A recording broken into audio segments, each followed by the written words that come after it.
মানুষ যখন বাঁচবার পথ খুঁজে মাথা কুটে মরছে, সেই সময় মানুষের ঘরে একটা নতুন নাম জন্মালো, দীপঙ্কর।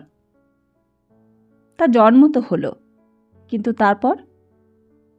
তারপর পলে পলে অপমান, অত্যাচার আর অপমৃত্যুর মধ্য দিয়ে সে বড় হতে লাগলো। আর দেখল চারিদিকে শুধুই ঘৃণা, লজ্জা, কলঙ্ক আর ভয়। আর দেখল অঘোরদাদুকে, চুন্নুনিকে, লক্কাকে, লোটনকে, ছিটে ফোটাকে, দুনি কাকাকে, আর তাদের মতো অসংখ্য মানুষকে, যারা ন্যায় অন্যায়ের বালাই নিয়ে মাথা ঘামায় না, যারা তুড়ি দিয়ে উড়িয়ে দেয় সত্যকে, ধর্মকে আর সুন্দরকে, যারা এক ফুয়ে চিরকালের প্রতিষ্ঠিত সমস্ত সত্যকে তুচ্ছ করে দিয়ে মহা আরামে দিন কাটিয়ে দেয়। অথচ এই সংসারে তাদেরই পাশাপাশি দেখল প্রাণমথবাবুকে, সতাকে আর দাতার বাবুকে।